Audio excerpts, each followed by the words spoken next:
In the following months after the release of Spider-Man, the DLC, The City That Never Sleeps, was released, containing 3 episodes, The Heist, Turf Wars, and Silver Lining. Since this is a DLC expansion, it's basically just the main game, but just a little bit more of it. The DLCs are significantly shorter, about 2 hours each for story, and then maybe another 2 to 3 hours for all the extra content. We start off with episode 1, which is called The Heist. Due to the power vacuum caused by Kingpin's absence, the Magia and Hammerhead have started a war over which family can become the most powerful. One of Hammerhead's plans is to steal a prized painting from the Contemporary Arts Museum in Central Park. Of course, Spider-Man goes in to try to prevent the painting from being stolen. After clearing everybody out, Spider-Man then makes his way to the roof where he finds out that somebody else has been inside of the building, but it isn't your average usual suspect. Spider-Man then finds out that the entire museum is completely fine and that nothing has been taken, until some of Hammerhead's men begin trying to leave with all the valuables. It's when Spider-Man finds out that Black Cat is the assailant here, as she makes her way into the building with the goal of what Spider-Man presumes is stealing the painting. However, Black Cat reveals that she has more up her sleeve.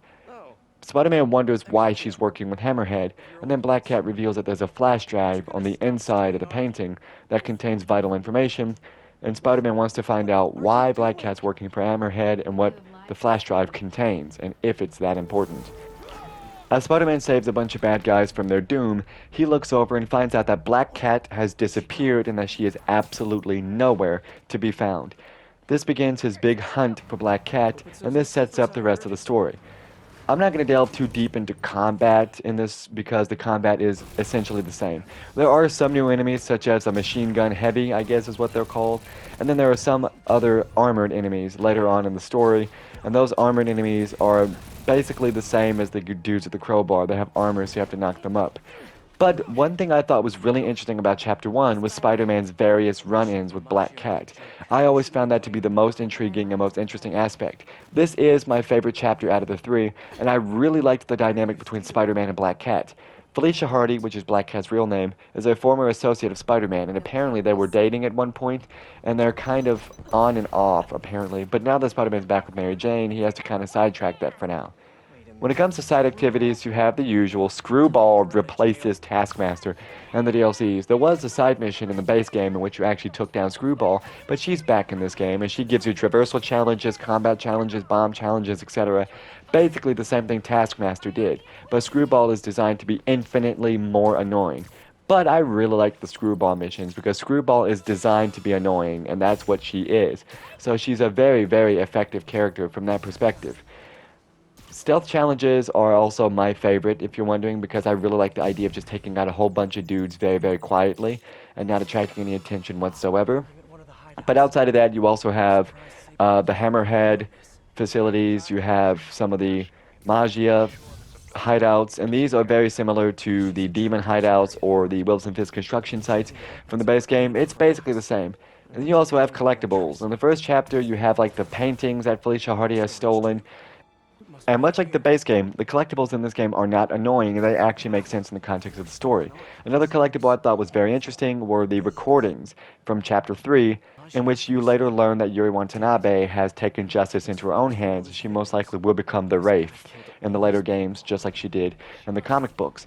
Also, from time to time in all 3 chapters, Miles will communicate with you, and he'll talk about Spider-Man stuff, training, after school, and all that stuff, and I always thought that those were very interesting. So Spider-Man finds out that Black Cat is trying to get the flash drive because Hammerhead has her son, and that he will kill her son if she doesn't help him. And Spider-Man immediately begins thinking, son, but then we get a nice pizza break because Spider-Man decides to step away. I guess this is the part where you say, pizza time, but I'm not too sure.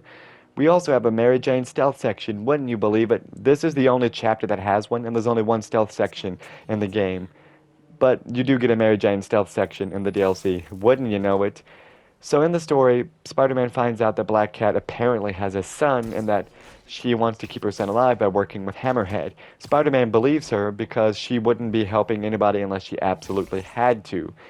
So Spider-Man and Black Cat actually team up to try to get the flash drive from Hammerhead's hideout. And one thing I love about this game is seeing, or this DLC pack rather, is seeing Black Cat and Spider-Man work together in a lot of the combat situations. And this also boils over to the stealth sections, which you will encounter later in this chapter, in which Spider-Man has a regular stealth section, but he can call on Black Cat at certain times to take out enemies. And it's really smooth sometimes when they do it, because Spider-Man will take one out and then Black Cat will immediately follow. This was absolutely my favorite part of the DLC, this chapter here, was taking everybody out with Black Cat's help, and it was really cool, and they have a great dynamic in this game. Then we get to the big reveal where Spider-Man tries to go into the vault to find the flash drive. Uh-oh, turns out Felicia Hardy double-crossed him, and now she's trying to betray him. Spider-Man leaves and finds out that they're actually trying to assassinate Black Cat, so he tries to warn her of the trap, but he's too late and she's presumed dead, and that's the end of Chapter 1. So then we get to Chapter 2, and this time the focus turns away from Black Cat onto Yuri Watanabe, the captain of the police. And she is trying to take down the Magia, as well as Hammerhead's gang, and trying to alleviate the turf war as much as she can, and that's why this chapter is called Turf Wars. However, Yuri Watanabe grows increasingly frustrated because she can't find any reasonable leads, and a lot of her police officers are dying. The chapter opens with this big assault onto one of Hammerhead's properties, in which you find his hideout, and you learn that Hammerhead actually has stolen a bunch of Sable technology and is harboring it. However, Yuri decides to take matters into her own hands and take up vigilantism as she grows increasingly frustrated. This all culminates with a big climactic boss fight on the top of a building where you fight Hammerhead.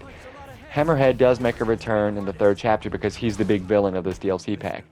As he gets up here, Spider-Man and the police are ready to apprehend Hammerhead until Yuri Watanabe once again decides to take matters into her own hands as she tries to kill Hammerhead.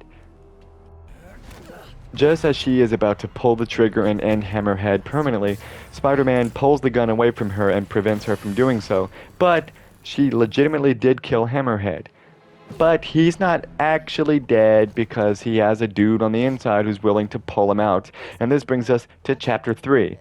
And this time the focus goes away from Yuri and goes towards Silver Sable. So we learn that Yuri has been suspended temporarily, and now Silver Sable wants some Hammerhead action because Hammerhead has stolen all of her tech, and it's her goal to get all of it back.